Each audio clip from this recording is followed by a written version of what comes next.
ହାତୀ ଓ ମୂଷାର ମିତ୍ରତା। ଗୋଟିଏ କୃପଣ ବେପାରୀ ବ୍ୟବସାୟରେ ବହୁତ ଲାଭ କଲା। ଏତେ ଲାଭ କଲା ଯେ ସେ ଅଳ୍ପ ଦିନରେ ସେ ବହୁତ ଧନୀ ହୋଇଗଲା। ତାର ଗର୍ବ ଅହଙ୍କାର ବଢ଼ିଗଲା। ଧରାକୁ ସରା ମନେ କଲା। ଲୋକମାନଙ୍କୁ ଛି ଛାକର କଲା। ଲୋକଟିର ବହୁତ ବଡ଼ ଅମାର ଘର ଥିଲା।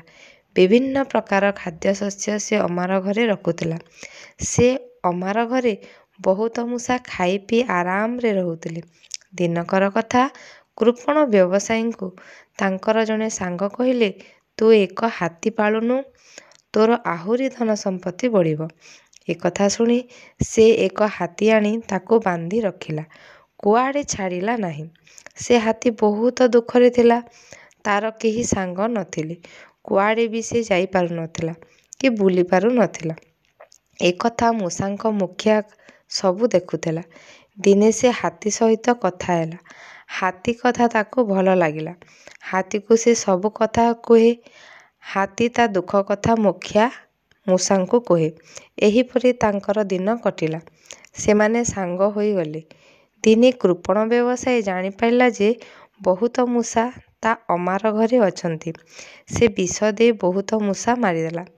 ସେତେବେଳେ ମୁଖିଆ ମୂଷା ଅମାର ଘରେ ନଥିଲା। ସେ ଆସି ଦେଖି ତା ପରିବାର ଅଧିକାଂଶ ସଦସ୍ୟ ମରିଯାଇଛନ୍ତି। ତା ରାଗ ବଢ଼ିଗଲା। ସେ ପ୍ରତିଶୋଧ ନେବ ବୋଲି ଶପଥ କଲା। ଏକଥା ସେ ହାତୀକୁ କହିଲା। ହାତୀ ମଧ୍ୟ କୃପଣ ବ୍ୟବସାୟୀ ଉପରେ ରାଗିଥିଲା। ସେ ମୂଷାକୁ ଏକ ଉପାୟ କହିଲା। ମୂଷା ତାଠାରୁ ଉପାୟ ଶୁଣି ବହୁତ ଖୁସି ହେଲା। ହାତୀ କହିବା ଅନୁଯାୟୀ ମୂଷା ତା କାର୍ଯ୍ୟକ୍ରମ ଆରମ୍ଭ କରିଦେଲା। ଏମିତି କିଛି ଦିନ ବିତିଗଲା। କୃପଣ ବ୍ୟବସାୟୀ ଜାଣିପାରିଲା ତାର ସ୍ୱର୍ଣ୍ଣମୁଦ୍ରା ଆସ୍ତେ ଆସ୍ତେ କମି ଚାଲିଛି। କିଏ ସ୍ୱର୍ଣ୍ଣମୁଦ୍ରା ନେଉଛି ସେ ଜାଣିପାରିଲା ନାହିଁ। ଦିନେ ସେ ଜାଣିପାରିଲା ଏକ ମୂଷା ତା ସ୍ୱର୍ଣ୍ଣମୁଦ୍ରା ସବୁ ଚୋରି କରୁଛି। ସେ ମୂଷାକୁ ଧରିବା ଯୋଜନା କଲା। ଶେଷରେ ବ୍ୟବସାୟୀକୁ ଜଣକ ମୂଷାକୁ ଧରିବାରେ ସଫଳ ହେଲା।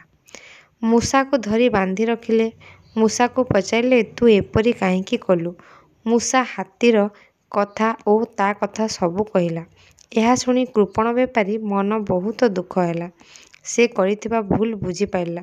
ସେ ମୂଷାକୁ ପଚାରିଲା, ସ୍ୱର୍ଣ୍ଣମୁଦ୍ରା ସବୁ କେଉଁଠି ଅଛି? ମୂଷା କହିଲା, ମୁଁ ସୁଡ଼ଙ୍ଗ କରି ସବୁ ସ୍ୱର୍ଣ୍ଣମୁଦ୍ରା ଚୋରି କରି ହାତୀକୁ ଦିଏ। ହାତୀ ସବୁ ସ୍ୱର୍ଣ୍ଣମୁଦ୍ରା ତା ପେଟ ଭିତରେ ରଖିଛି।